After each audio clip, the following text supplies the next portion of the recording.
Bonjour, je ne peux clore temporairement cette série sans consacrer un épisode au transfert négatif. Se contenter de le définir comme une phase indispensable des vécus transférentiels ne suffit pas. Le transfert négatif, c'est une véritable coloration du transfert et du contre-transfert. C'est une notion très riche sur le plan théorique et qui a évidemment des implications très fortes sur la clinique. D'abord, permettez-moi de rappeler quelques points que nous avons évoqués depuis le début de cette série. Premièrement, l'être humain a une tendance compulsive à répéter les expériences de son passé infantile. Deuxièmement, la situation analytique va faire ressurgir ce passé, va accentuer son relief affectal, l'exacerber, exploiter cette reviviscence pour finalement désamorcer le mécanisme de répétition des identifications et des investissements orientés vers la personne de l'analyste et qui étaient primitivement dirigés vers les tout premiers objets d'amour. Troisièmement, l'être humain répète aussi bien ce qui a été source de plaisir que ce dont il a souffert. Il est donc naturel que sur le divan, le transfert se décline dans son versant positif et dans son versant négatif.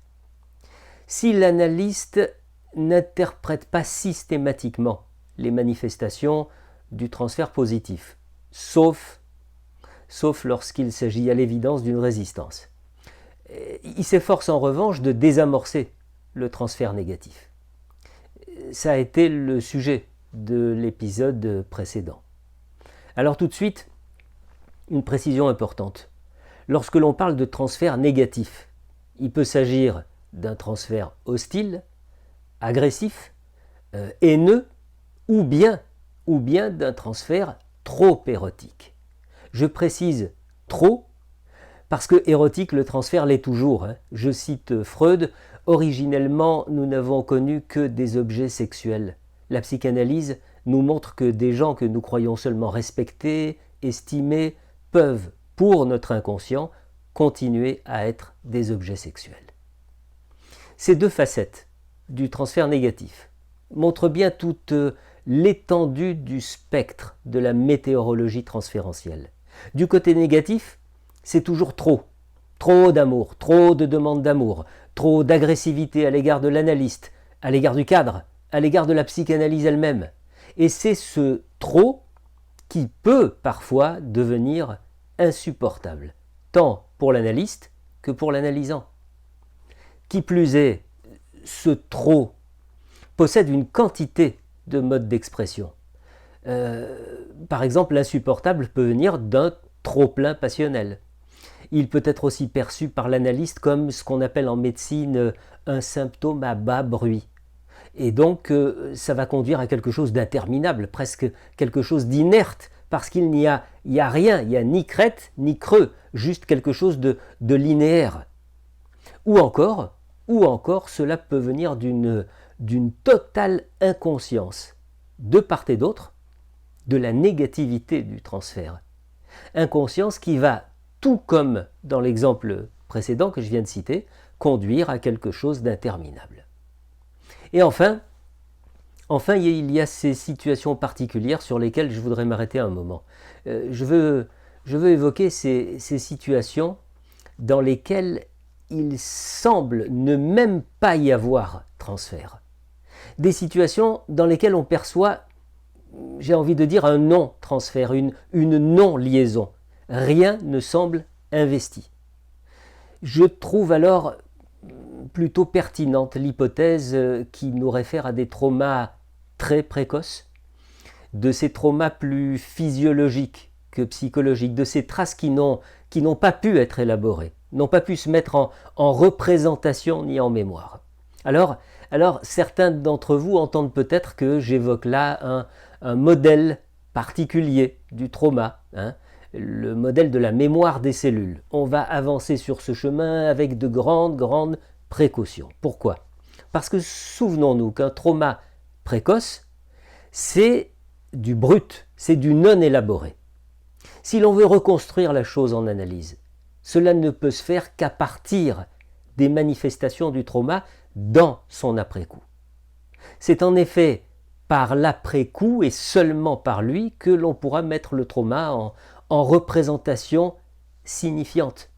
Or, quand la situation analytique vient réactiver le matériau non élaboré, eh bien, on peut assister aussi bien à des décharges dans le registre du trop qu'à une espèce de mornitude insupportable.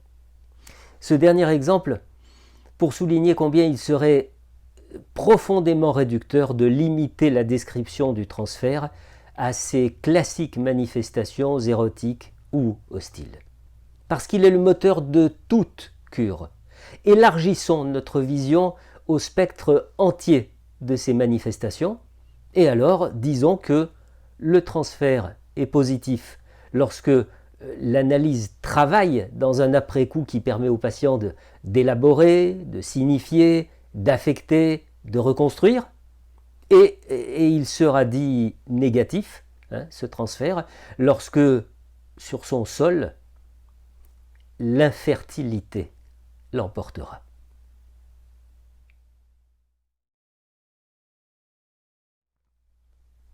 Chers amis, vous avez suivi cette série depuis son introduction. Et voici venu le moment de faire une pause. Non pas de clôturer le sujet du transfert. On n'en a jamais fini avec lui. Non, juste le temps de continuer à collecter le matériau épars, le synthétiser et vous le proposer d'ici quelque temps. Il y a en effet beaucoup de points importants qu'il me semble indispensable d'évoquer. Nous avons par exemple brièvement insisté sur le fait de la structure du patient dans le transfert, c'est dire qu'il existe des spécificités du transfert en fonction de chaque structure. Et donc j'en viendrai à vous parler de ces spécificités dans la structure psychotique, dans la structure perverse et aussi bien sûr dans ce territoire que l'on a baptisé état limite. Ces différents visages du transfert aideront peut-être des jeunes analystes à y voir plus clair et à se sentir plus en phase avec leurs analysants, quelle que soit la structure de ceux-ci. Alors je vous dis à très bientôt. Au revoir.